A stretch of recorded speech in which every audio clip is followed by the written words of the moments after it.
Alam naman natin mga ka-sports na nasangkot si Mr. MVP sa insidente sa Aurora at kumitil ng kanyang buhay. Pero sa video na ito, tatalakayin natin kung sino siya, anong nagawa niya sa mundo ng basketball. Kilalanin po natin ngayon ang isa sa pinaka-underrated ngunit pinaka-promising na batang manlalaro ng Pilipinas. Mga ka-sports, ang Bisaya Giant na si Renny Clerk Bobet Baterbonia. Kung trip mo po ang ganitong content, paiwan ng follow at pa-subscribe na din. Tara po, simulan na natin.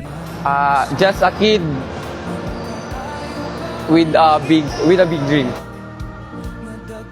Mga sports, simpleng bata mula sa Agusan del Sur. Bago siya nakilala sa basketball, isa lamang siyang simpleng batang nangangarap mula sa Talakugon, Agusan del Sur. Nakakagulat pero hindi basketball ang una niyang sport. Soccer ang kanyang unang minahal. Ngunit habang tumatangkad siya ng mabilis, napansin ng mga tao ang kanyang natural na advantage. Dito, nagsimula ang kanyang paglipat sa basketball. Sa mga Interpurok Games at local na liga, nagsimula po ang lahat. Walang spotlight, walang media coverage, walang mga sikat na basketball camps. Pero puro sipag, tiyaga at determinasyon lamang. So ngayon, ang pagbabago ng kanyang buhay. Noong grade 8, sumali siya sa Governor's Cup sa Agusan del Sur. Dito niya ipinakita ang kakaibang talento laban sa mas matatandang kalaban. Hindi nagtagal, siya ang naging MVP ng torneyong iyon. At dito, nagsimula ang malaking pagbabago sa kanyang buhay. Napansin siya ni Coach Enzo Nitorida ng Ateneo de Davao University.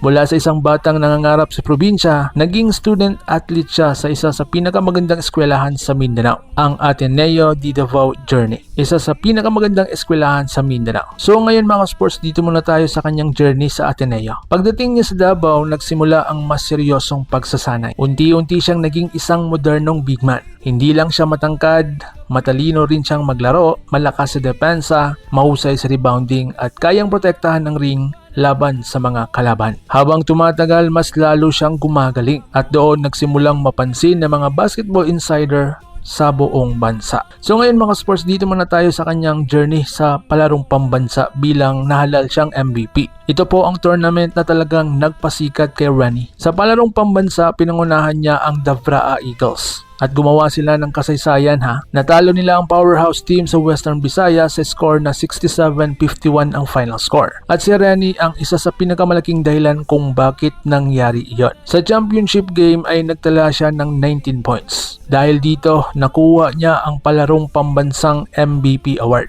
Kasama rin siya sa Mythical 5. Isang napakalaking achievement ito para sa isang batang galing sa probinsya. So ngayon dito naman tayo sa international gold medalist. Mga sports, hindi lamang sa Pilipinas siya nagniningning. Napili rin siyang katawanin ang bansa sa ASEAN School Games sa Brunei. Sa laban niya kontra Malaysia, nagtala siya ng 21 points. Tinulungan niya ang Team Philippines na makuha ang gintong medalya. Ibig sabihin, hindi lamang local talent si Renny. Mga ka-sports, napatunayan na rin niya ang kanyang kakayahan laban sa international competition na kung saan best defensive player. Mga ka-sports, isa pang nakakabilib na achievement na Renny ay ang pagkapanalo niya bilang NBTC Division 1 Best Defensive Player. Alam nating maraming scorer ang nakukuha ng spotlight, pero ang pagiging elite defender ay mas bihira. Ipinakita nito na kaya niyang baguhin ang laro kahit hindi siya ang nangungunang scorer. So ngayon mga sports, minsan ang pinakamagaling na talento ay hindi agad napapansin. Ngunit ang tunay na bituin ay kusang sisikat sa tamang panahon.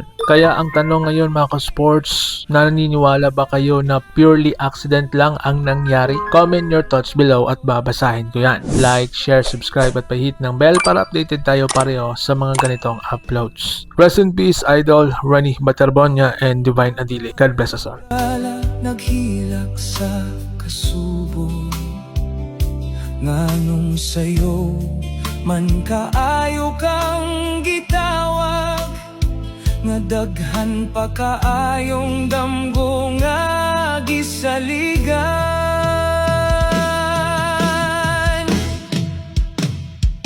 Pahulay na Idol Renny sa langit na dunay duwa nga walay kapildihan.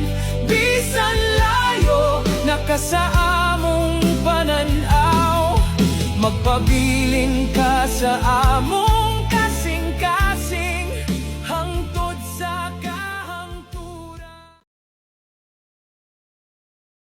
Mga ka-sports, kung hilig ninyong bumili ng mga Gilas jersey, Gilas accessories at mga gamit na pang basketball habang nanunood po kayo sa aking mga videos, kindly check this basket on this lower part ng ating video at magpa-pop up yung ating mga items sa gilid. Mga legit po yung mga items dyan and see to it po na makabili po kayo ahead of time kasi meron po yung mga discounts and mga promos depende po sa seller. And also, kunting suporta din as a content creator po. Salamat!